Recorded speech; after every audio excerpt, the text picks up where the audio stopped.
Should you read the Memoirs of Lady Trent? I'm here to give you all the lowdown. Hey guys, so normally in these should I read videos I give you some pros and some cons as to why you might want to start reading a series, or some of the things that might put you off from starting to read a series, and that is exactly my aim here today. I want to give you some information, some spoiler-free information on the Memoirs of Lady Trent by Marie Brennan, and I want to hopefully give you enough information to decide whether it's a series that you are interested in picking up or whether it's something you want to give a skip. So let's jump straight in with some info. The Memoirs of Lady Trent is a 5-book alternate world fantasy series set in a Victorian-esque country following Lady Isabella Trent. It is told in an autobiographical travelogue style, so very much it is Lady Isabella later on in her life telling you the stories of her adventures, and these are adventures that have been well publicised in world, but we are hearing them from her perspective and we are getting her view on them with some hindsight and the wisdom of the years that have elapsed in between. The first book, A Natural History of Dragons, starts out with Isabella being young, and it follows her as she starts dipping her toes into the field of natural history, of the biology and anatomy of dragons, and wanting to be involved in the scientific work of categorizing and understanding dragon species in this world.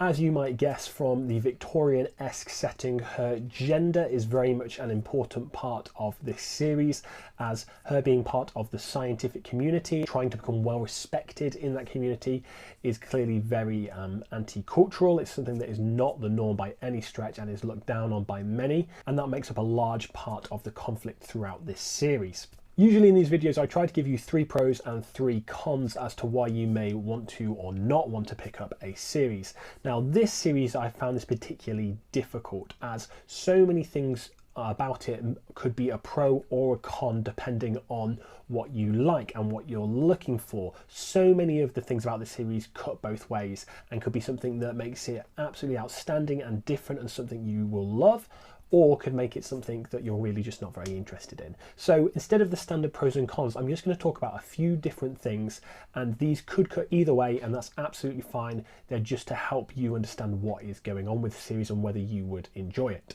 So first up, I want to say that the setting and the themes are very different to your standard fantasy fare, especially if you're used to reading epic fantasy and high fantasy, which is what I'm very much used to. This is a very, very different series, and that is for a few different reasons. One being the sort of gas lamp fantasy, the Victorian-esque country that Isabella grows up and lives in, and that is a very different setting to a lot of the medieval European fantasy settings or the East Asian fantasy settings that are coming through more prevalently now. But this one is very Victorian-esque, very gas lamp. It's much more based in real life than steampunk, but it has got this Victorian gas lamp aesthetic, particularly where Isabella is growing up, and that is something that is very different. Now that might really appeal to you. That might be something that's like, I want something different. I don't want the bog standard European medieval fantasy analogue, and that's great. However, if you're looking for traditional high epic fantasy or sword and sorcery or anything like that, this is not it at all.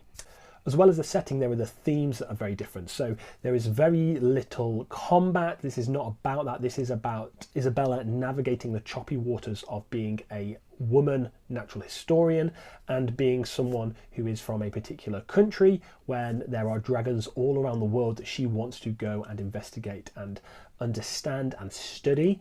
And so there are both gender barriers but also cultural barriers and national barriers that she has to cross, and a lot of this is about the anthropology of humanity, about societies and social mores and cultural taboos, and it is a very, very in-depth look at humanity just as much as it is an in-depth look at dragons. So that is something that may really, really appeal to you, but it might also not be exciting for you if that's not what you're interested in looking at. For me, I was not wildly in love with that to start with, but it really, really grew on me as I read through the series. The next thing that I would definitely put down as a pro for me, this is definitely a positive in my reading experience, is the very distinctive voice that Isabella has and that she writes with, as well as the very distinctive style that she writes in as this kind of travel log, retrospective later on in her career. That gives it a unique and very interesting voice in my opinion. However, again, that may not be to everyone's liking. It doesn't always make you feel super in the moment with her. You definitely get this sort of extra wisdom from the narrator that you don't actually get from the characters at the time. There is hindsight in abundance, although definitely not spoiling anything, but it does give you this sense that she knows a lot better now than she did at the time. I really like that. I found that really interesting, but for many that might not be a style that you particularly love. But if it does sound intriguing to you, that's another big positive here for this series. Before I get on to my final point, if you're enjoying the video, please do hit that like button so more people will be able to see it. Thank you. The last point I want to make about this series is that it is a 5-book series, but each of the books very much could function as a standalone. Now, I don't mean by that that you could read them out of order. That would be a bit weird, and I don't mean it in that sense. What I do mean is that they work very well as self-contained stories. You don't need to binge these books. You don't need to plow through them. Now, they are very easy to read, which might make them bingeable, but in terms of plot, there's not a lot of hanging threads. It very much feels like they are full and distinct stories from one another happening in the same series, and that's really nice. I really like books that do that, where you can finish a book and feel satisfied with where you've got to, and you can maybe revisit the series later if you get to it, but you don't feel you need to keep going to get the immediate answers for what's going on.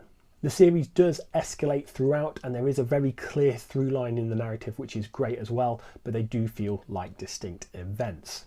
The one issue with this, and I've seen people state this as a problem that they've had, is that the books can become a little bit formulaic, and that's particularly true of the first 4 of the 5 books. I'm not going to spoil anything here, but there is definitely a plot structure. There are definitely similar themes that come up, and I think they're explored well and differently in each book. But there is definitely a formula that you can see under the surface, and it could become repetitive if it's not something you like. For me, I actually really enjoyed the setup of those books, and I have no problem with that. And if it's something you are struggling with and you're in book 3 or book 4, don't worry, book 5 is a little bit different in that sense. It does have a slightly different setup and a slightly different plot, and that is something that I really loved. I think book 5 is great, and it does a great job at bringing the series to a nice solid conclusion and wrapping everything up and getting us to almost present day Isabella as she's writing this retrospective and this travelogue of her journey and her adventures. So there were my 3 points to consider when you want to start looking at this series. I hope that they've been helpful in either encouraging you or dissuading you from picking up this series. Do let me know down below if you think that you might pick this up, or if you have read it, whether you enjoyed it, whether you agree with my pros and my cons. And if you are looking for a different style of fantasy than you are going to get in the Memoirs of Lady Trent, check out this Should I Read up here for a very different fantasy trilogy, which is basically a crazy mix of fantasy and sci-fi in the most wonderful way.